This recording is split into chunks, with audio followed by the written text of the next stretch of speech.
talk if they want to.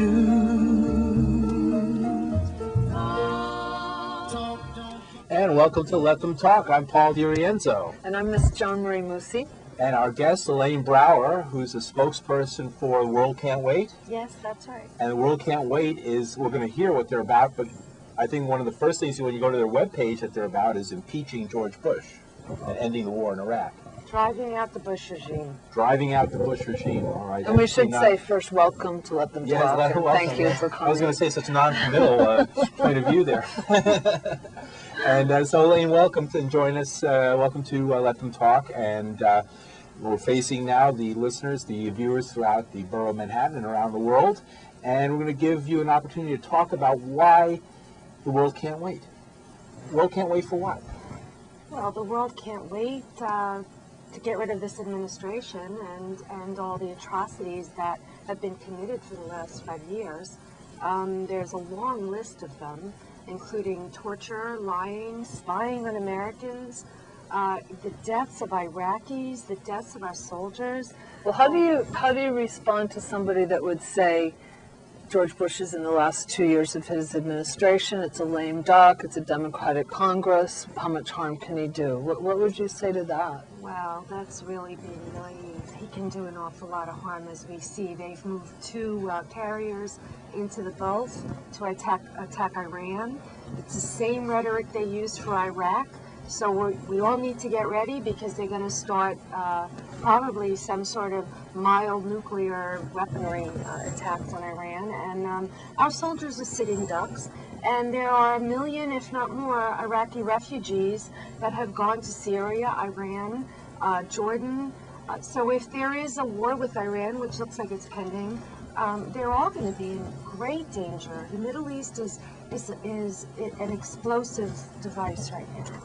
I'm really concerned about that. Plus, he can do a lot of damage as far as, in 1 week, just 1 week, there was 1,000 Iraqis reported dead. Reported.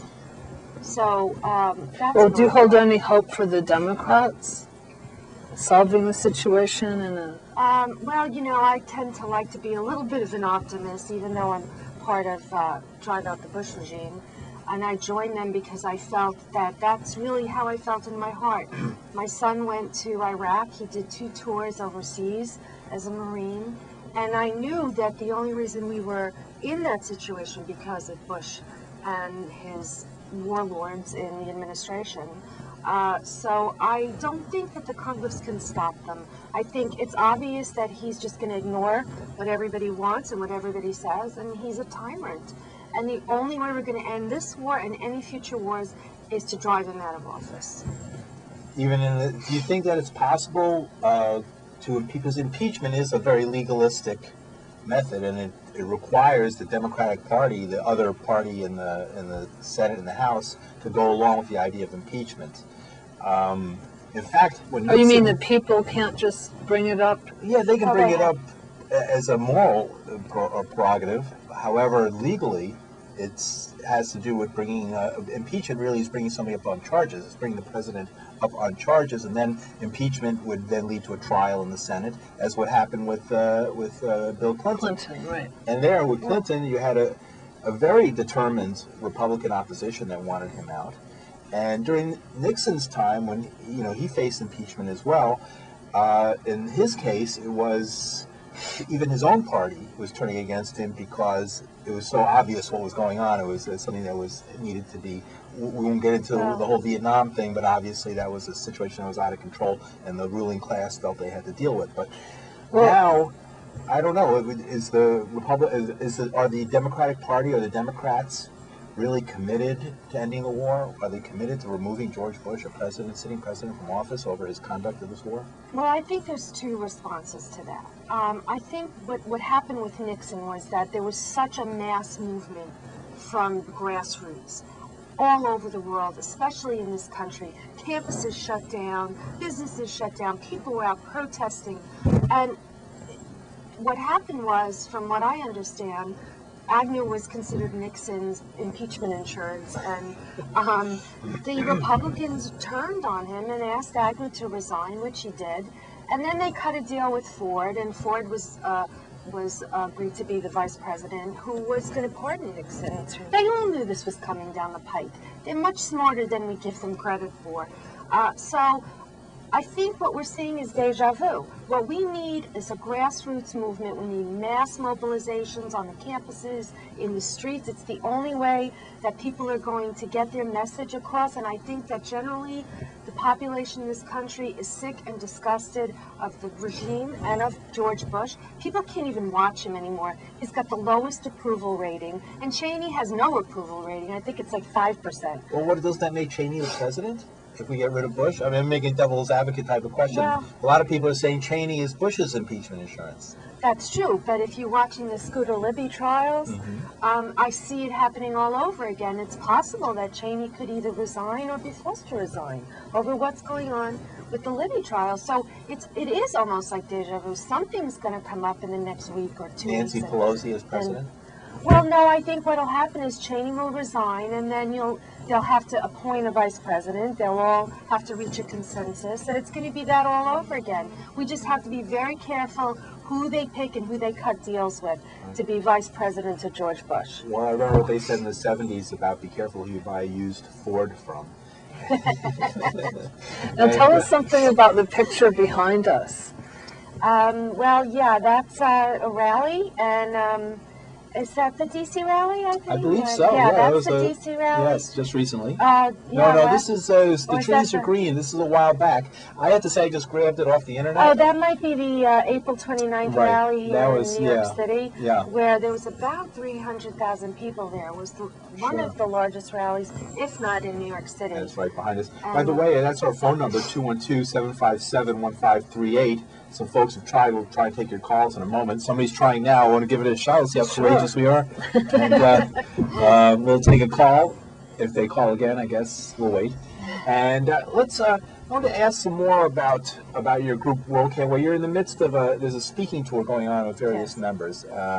And the speaking tour is going around the country. What's it about? Why are you having this speaking tour? What is it? Well, it's to raise the consciousness of this generation. One of the things, like we talked about, was the campus revolutions back in the 60s and 70s. Campuses today are very quiet for a lot of reasons. They either don't understand what's going on, or that they have to pay a lot to go to school these days. So we put the request out, Mission for a Generation. We have 5 speakers that can go around the country and educate the students on campus. And just in the last 2 days, they've spoken with 240 students, and I'm not sure they count today. They're in, I believe, Chicago, and they're headed to California. As soon as we put it up on the website and as soon as we handed out information about it, they had 50 colleges signing on for this speaking tour. Wow. So they're waiting for information. And what do you hope for the students to do? To mobilize and get out in the streets? Yeah, well, what's happening is February 15th, UC Berkeley initially started a campus shutdown. They're going on strike the 15th, and now I believe there's 6 other schools around the country that have joined in. Columbia University here in New York City, and Occidental in San Francisco Bay Area, a few others I can't recall. But little by little, once the information is out there, the students are realizing we have to do something because they're going to attack Iran, and this could be a nuclear war. This could be the end of our generation, or we could have a draft, and then we all have to go.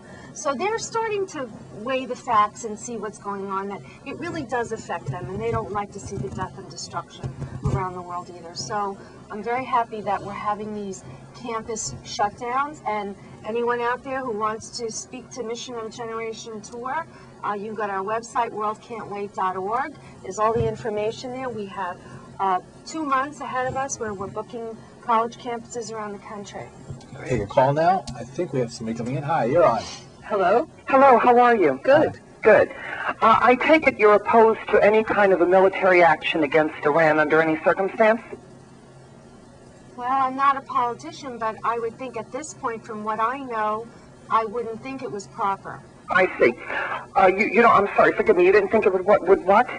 I don't think that military action at this moment is the right thing to do. Well, would you rather wait for them to bomb us first or bomb Israel first, then would a military action, if we're still alive, be considered all right by your opinion? Well, you have to remember, we have about upwards of 150,000 troops right now in Iraq, which is, they're sort of sitting ducks. So if we attack Iran, they're going to go right in there. They have a 1 million-man standing army. Plus, they have weapons that Iraq didn't have and that Afghanistan didn't have. They're going to go right in there. Well, wait a minute. You're saying that Iraq and Iran didn't have any weapons, okay? Now, they found 500... No, that's not what she What I said. said. She said that Iran has weapons that Iraq and Afghanistan did not have, that they will put on more of a fight.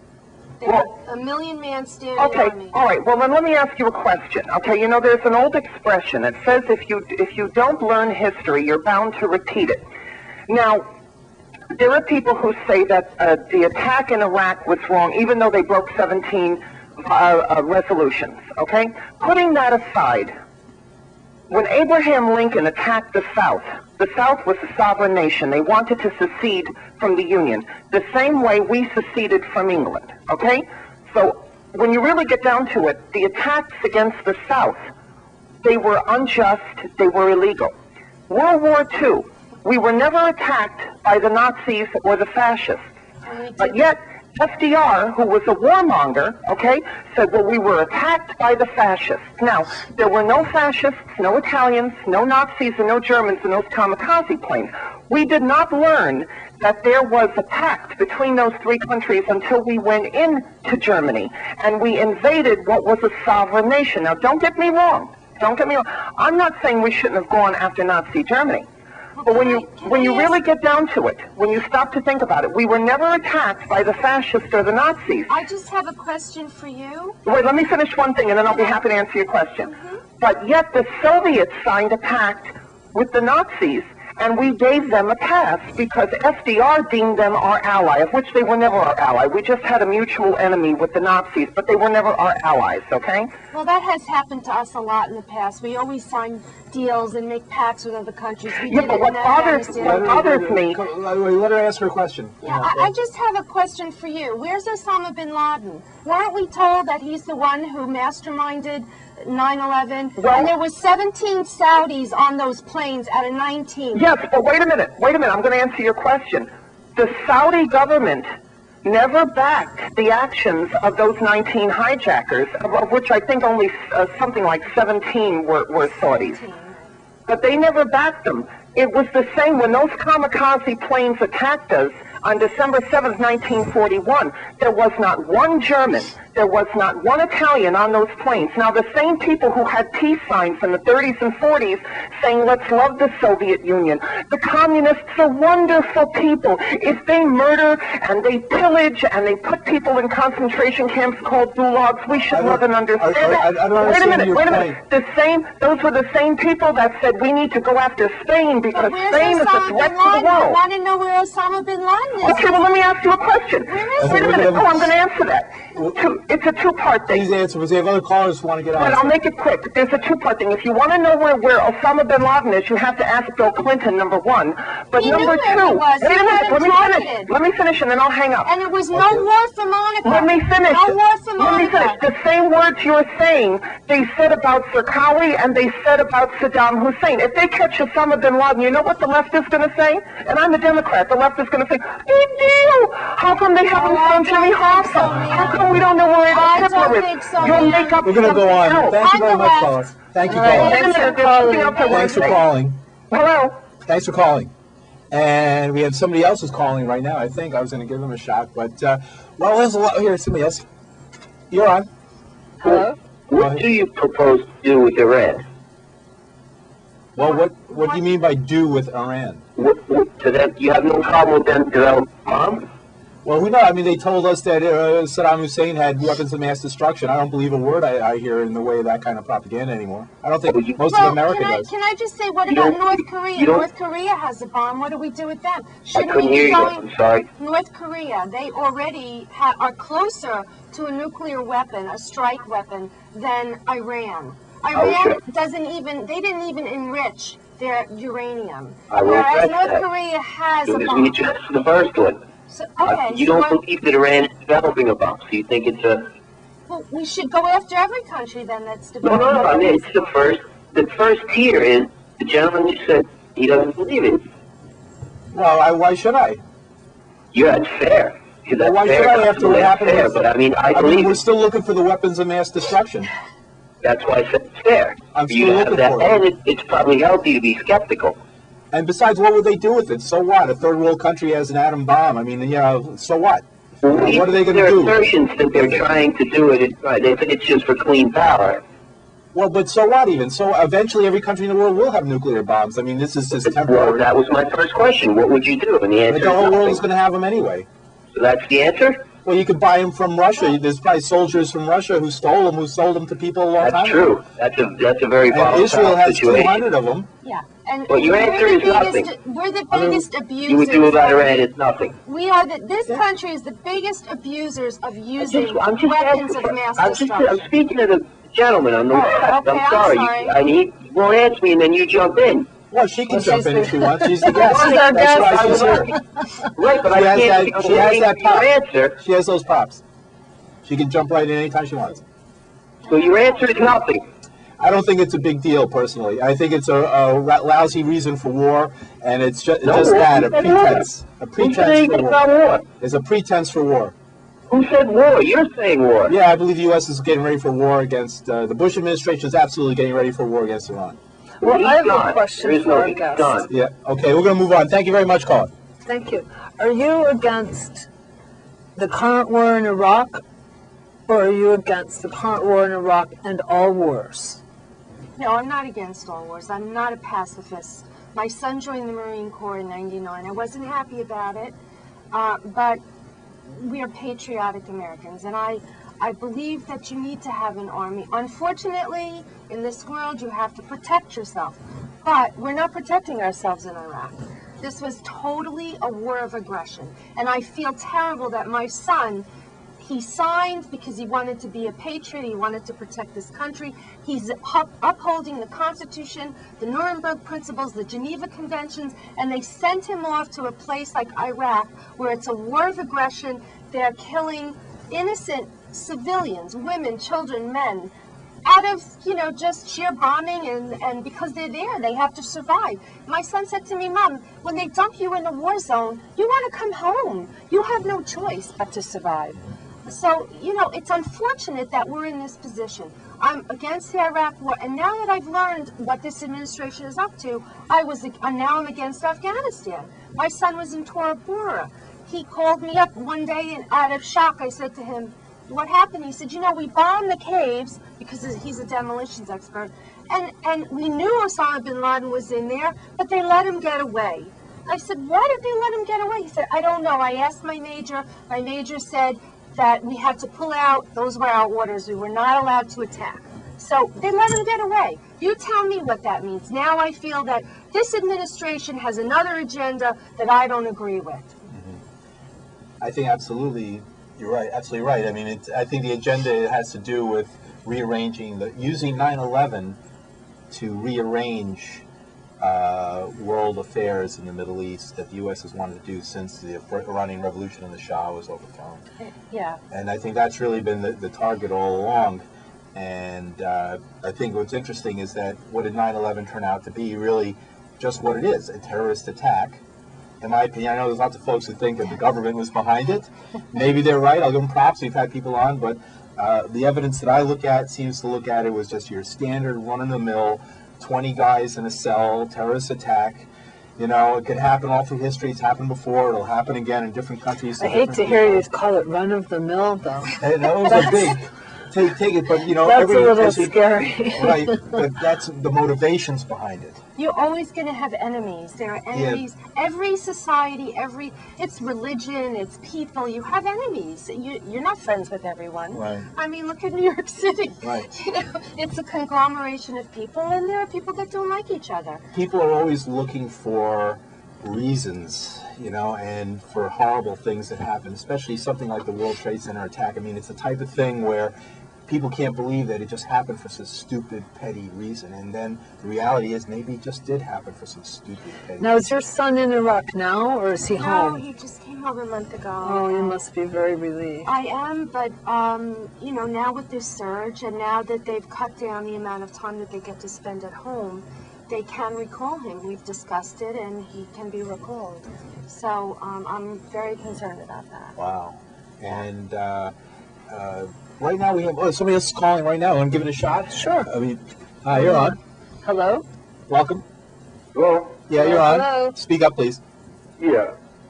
Okay, thanks. Yeah, I heard you talking about 9/11, and it's funny that so many people knew that that was going to happen before it happened. So I believe in my heart that the government knew and let 9/11 happen so they could go into Iraq and do the bad things they're doing.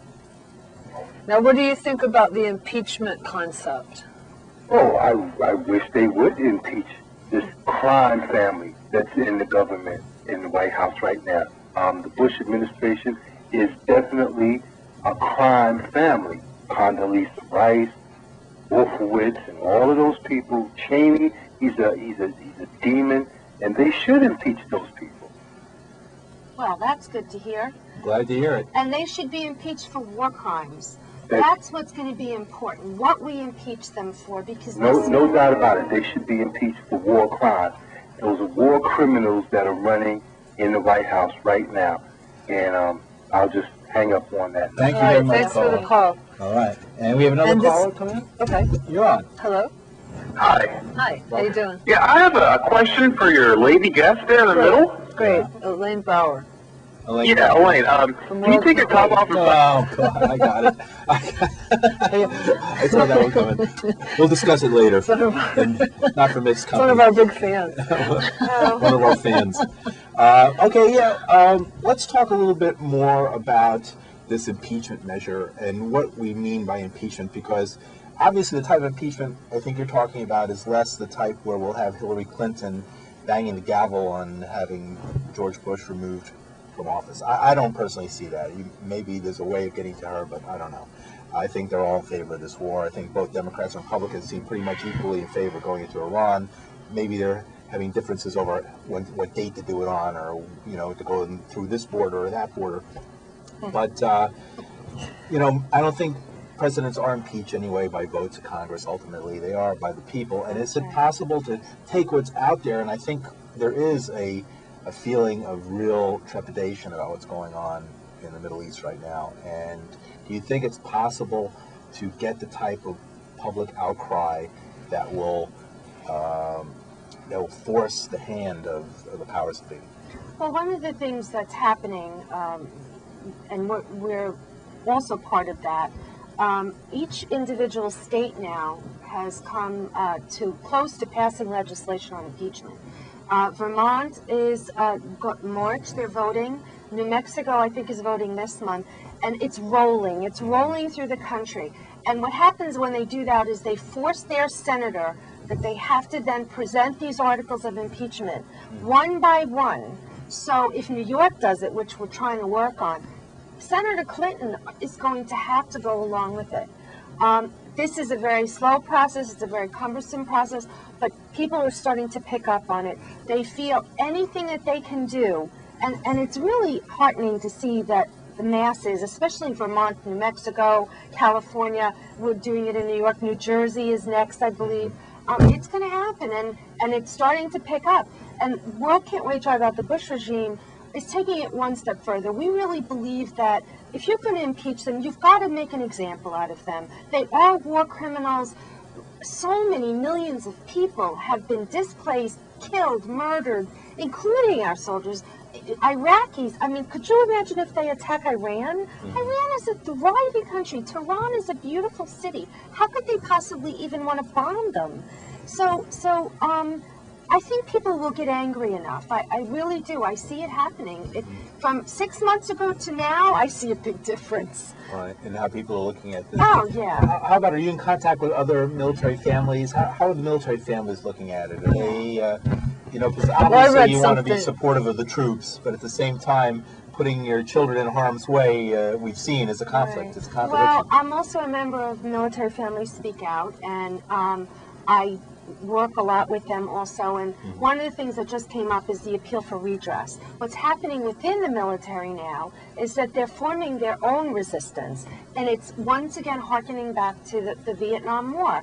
If you look at www.appealforredress.org, you will see that up to 1,300, now it doesn't sound like a lot, but 1,300 active duty military members have signed this petition, which goes to Congress saying they want the war in Iraq to end. Right. Now, you also this trial that's beginning. Have you been following the Wahada trial? Right. Lieutenant Wahada Wahada is the first officer to refuse deployment to Iraq.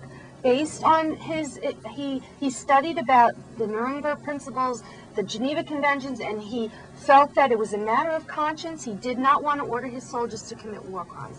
And on Saturday, we held an event at Brooklyn Law School where we did a mock tribunal, and we were able to present the information and the motions that the defense wasn't able to present in Fort Lewis, which was basically explaining what made him make his decision. He just didn't wake up one morning and say, oh, I don't think I want to go to Iraq today. It took him a long time. Right. He's a commissioned officer. And what's happening now, people are watching this trial. Not a decision to be taken lightly. No, but not at all. Position. No, it's not. You could go to jail for that. He's got 4 years. 4 years? Yeah, they cut it down. It started at 6, and now it's down to 4. But, you know, it's a kangaroo court. It's a court-martial. Sure. We're hoping that they lighten his sentence. We're hoping that they don't convict him.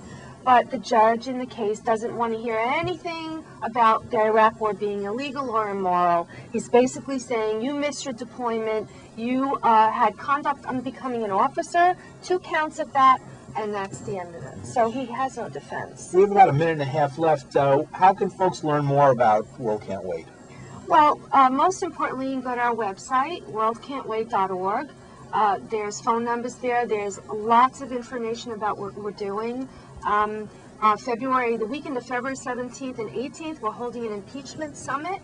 Everyone in New York City, you're welcome to come. Go to the website. We don't have a location for it yet, but some really important people are going to be showing up there. It's a coalition on impeachment. We're working with After Downing Street. We're working with Democracy Rising, Democrats.com, Gold Star Families for Peace, the Granny Peace Brigade, the Grannies Against the War. It's a building movement.